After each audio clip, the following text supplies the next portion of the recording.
Hello दोस्तों, कैसे हो आप लोग। आज मैं अमेंडा का जो इससे पहले वाले प्रश्न थे, पहला, दूसरा, तीसरा और ये फोर वाला, वो मैंने पहले वाली क्लास में करवा दिया है। और आज मैं लेके आया हूँ अगली क्लास जो कि अमेंडा से ही संबंधित है। भाई बोल सकते हो तो आप उसी लेसन की, अमेंडा वाले लेसन की नेक्स्ट क्लास है। और इस क्लास को करने के बाद अपना जो है अमेंडा का चैप्टर पूरा फिनिश हो जाएगा, खत्म हो जाएगा। ठीक है, तो चलो हमारा क्वेश्चन बिना किसी समय को बर्बाद करते हुए, wasting any time, let's start this class. तो पहला प्रश्न है हमारा, व्हाट कुड अमेंडा डू। मतलब व्हाट माने क्या, और कुड मतलब सकता शक्ति, और अमेंडा मतलब अमेंडा। तो अमेंडा क्या करती, इफ डू मतलब करना। तो what could Amanda do, Amanda क्या करती इफ यदि सी वर अ मर्मेड, मतलब इसका मतलब होता है जलपरी।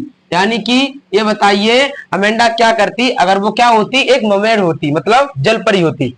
ठीक है, अब आंसर है Amanda wishes to be a mermaid. मतलब अमेंडा क्या चाहती है कि मैं क्या होती, एक जलपरी होती, सो दैट ताकि मैं क्या होती, she could be the only residence, मतलब इसका मतलब होता है निवासी, of the beautiful emerald sea. मतलब जो ब्यूटीफुल एमरल्ड सी होता है ना, तो वो कह रही है, वो ये कहना चाहती है कि अगर मैं उस एमरल्ड सी की, मतलब मैं मर्मेड होती ना, तो मैं उस एमरल्ड सी की एक इकलौती क्या होती, निवासी होती। ओनली मतलब इकलौती या केवल। तो वो कहती है मैं एक मर्मेड होती तो मैं उस सुंदर से ब्यूटीफुल एमरल्ड सी की एक निवासी होती। ठीक है, सिक्स वाला प्रश्न है हमारा, इज अमेंडा एन ऑर्फन। क्या अमेंडा एक अनाथ है। इसका मतलब है क्या अमेंडा एक अनाथ है। और वाई डज सी से सो, तो इसका मतलब है वह, और ऐसा, और क्यों, और सी मतलब कहना, कहती है। तो क्या अमेंडा एक अनाथ है और वह ऐसा क्यों कहती है। ठीक है, वह ऐसा क्यों कहती है, क्या अमेंडा एक अनाथ है। तो आंसर है हमारा Amanda is not an orphan. Amanda एक अनाथ नहीं है। थॉट, वो ऐसा सोचती है, सी विशेष टू बी वन, कि मैं क्या होती है, अनाथ होती। सी फेल्स दैट, वो ऐसा महसूस करती है कि मतलब सी इज बीइंग रिब्यूक्ड, कि उसको डांटा फटकारा जाता है।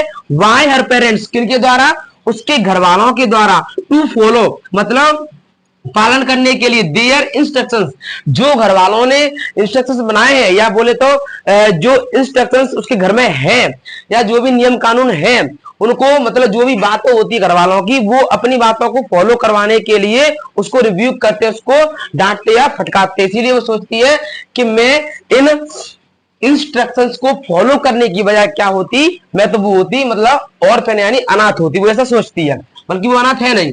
सेवन वाला है, do you know the story of Rapunzel. क्या आप रेपेंजल की कहानी को जानते हो। और why does she want to be Rapunzel, तो वह एक रेपेंजल क्यों बनना चाहती है। देखो यहाँ पे क्या बनना चाहती है, वो एक मतलब ऑर्फन बनना चाहती है, और यहाँ पर क्या बनना चाहती है, रेपेंजल। आंसर है the story of Rapunzel revolves around her life.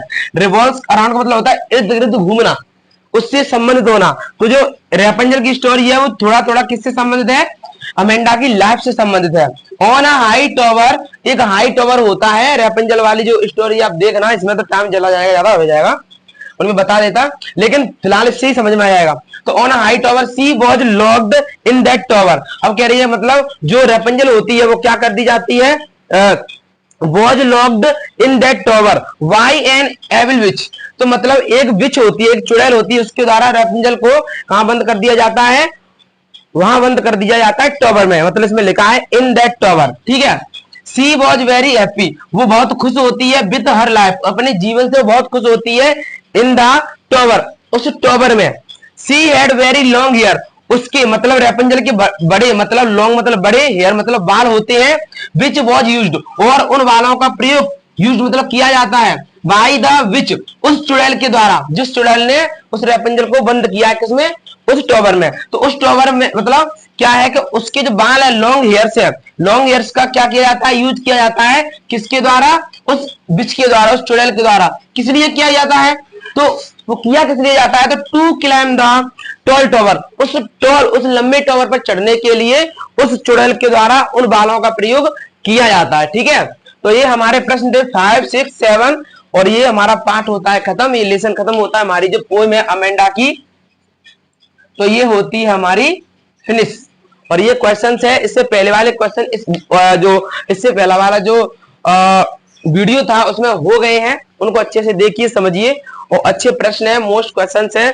अच्छे से पेपर में भी आते हैं, ये एग्जाम में आप आते हैं। अगर आप इनको कर लोगे तो मैं प्रॉमिस करता हूँ इसमें से सब प्रश्न जो भी आप कर रहे हो ना, इनमें से जो भी मैं लिखा रहा हूँ, इसमें पढ़ा रहा हूँ इस क्लासों में, तो वो सब फंसेंगे आपके, सब प्रश्न आपको क्या है एग्जाम में मिलेंगे।